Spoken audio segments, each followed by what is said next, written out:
Hello guys, welcome back to Coding. So guys, I hope you all are doing great and enjoying the videos that I'm posting for you. Sorry for not posting the video last week because there was some technical issues and also some other issues available. So in today's lesson, what we're going to discuss, we're going to discuss about the different more things that are available in operating system.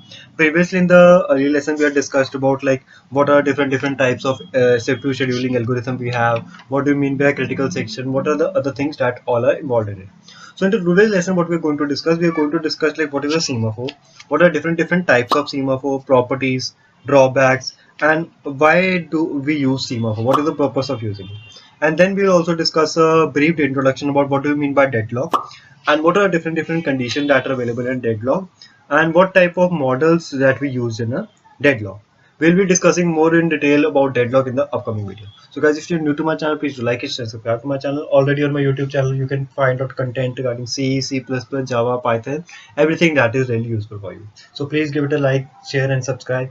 Thank you so much for the constant support and keep supporting in future. So let's get started with the video without wasting any time and understand each and every concept. Now coming to the very first thing that what we have is a semaphore. So what do I mean by semaphore? Basically, it is used to solve critical section problem.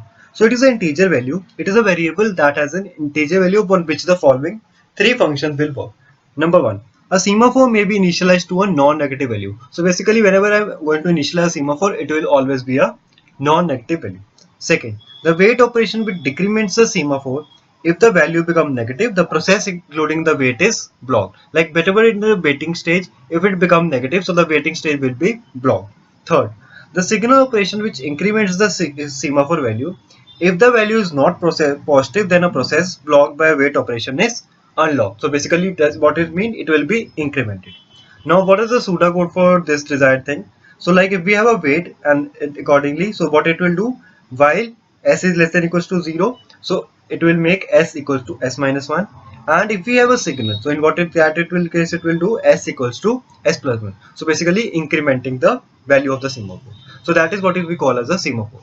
Now coming to the types of semaphore. Next thing that we have is the types of semaphore. Now what do we mean by different types of semaphore? So basically there are four types of semaphore: binary semaphore, strong, weak, busy waiting semaphore.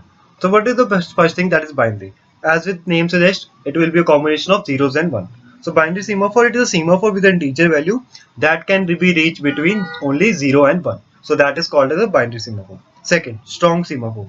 The process that has been blocked the longest is released from the queue first. That is called as a strong semaphore. So basically, whenever the process that has been in the longest time for a queue, so that will be released first, and that is called as a strong semaphore.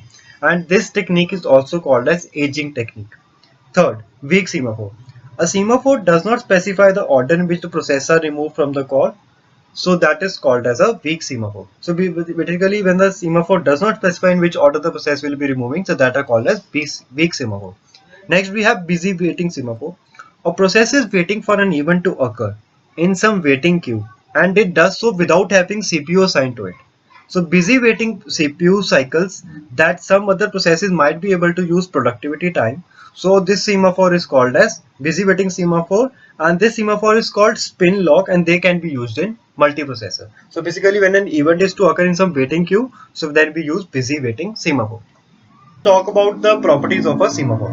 Now whenever we're talking about the properties of a semaphore, what are the properties of semaphore? Number one, they are machine independent. Number two, they are simple to implement. Third, they require many resources simultaneously. Number four, correctness is easy to determine. Whenever we are working with a semaphore, it is very easy to correct it. Fifth, can have many different critical sections with different semaphore. So basically in the previous case that as we discussed, like we have critical section. So to avoid critical section, basically what we are using the semaphores, and the semaphore works in the way that we have told the different types of semaphores and based upon the properties. As we talked about that these are machine independent, these are simple to implement. Now we have some drawbacks also available that are of a semaphore. So number one, coming to the drawbacks of semaphore, they are essentially share a global variable. Now they what will do, they will just take a global variable and based upon that variable only will work all around. Second, there is no control or guarantee of power usage. There is never no control of guarantee about the proper usage, that whether the usage is been done properly or not. Third, access to semaphore can come from anywhere in the program. So whenever we are taking any access, it can come from anywhere in the program. So basically two purposes are served. One is mutual exclusion and second is scheduling constraint. We'll be discussing about what do we mean by mutual exclusion and scheduling constraints also in the upcoming video. So this is regarding what we discussed about, like what is a semaphore. Now very important part that comes in an operating system, and this is one of the most scoring part also for our exam point of view and the most important topic. So to understand everyone, like what do we mean by this thing? That is a deadlock. As a name it tells, dead and lock. Now what do you mean by deadlock? So let's see. So basically a deadlock is a situation in which two computers sharing the same resources are efficiently preventing each other from accessing the resource, resulting in both operations ceasing to function. So basically, what is a deadlock situation? Suppose say we have two computer systems, and the both of the computer system at the same moment requires a printer, and we are using only just one printer. So suppose say if both of the computers demand the printer to give a print command. So what it will do? It will just provide one print command from this computer and from the other computer. So in this situation, what it will do? It will occur a performance that is called as a deadlock situation, because what is happening, a same resource is being demanded by two of the person at the similar time.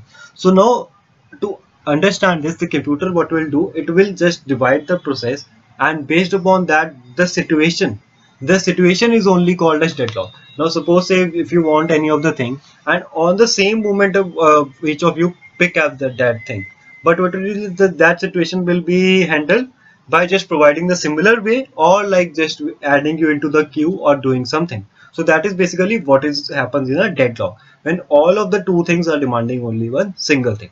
That is basically a deadlock. I have detailed this in so explain so that it's easier for you to understand what do we mean by deadlock. So it has various conditions also available: mutual exclusion, hold and wait, circular waiting, non-primitive. We will be discussing all this one by one in the upcoming. The system models in deadlock are type of resources. Basically, type of resources will be reusable resources or consumable resources.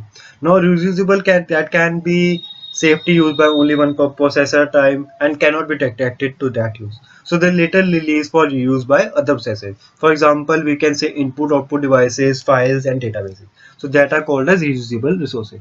Then we have consumable resources. Consumable resources are signals, interrupts, whatever are coming in between whenever we are demanding for a process, that are called as consumable resources. Now whenever talking about deadlock modeling, so deadlock modeling follows three things: request, use, release. So the process follows this sequence. First of all, request. If not generated, must wait. Second, use. Operate the resource. Third, release. Release the resource. So request and release are called as system calls.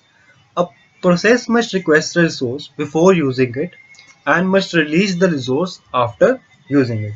The number of resources required may not exceed the total number of resources available in the system. So basically these are two of the system call that it will be done, and the use will operate that desired resource. So basically this is the basic deadlock modeling structure.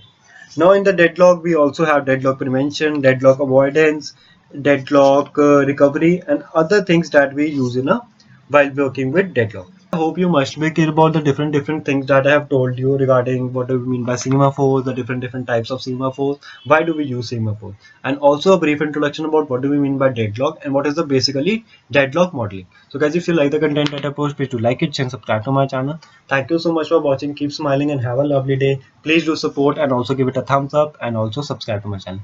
See you in my next video. Till then, keep smiling, keep shining.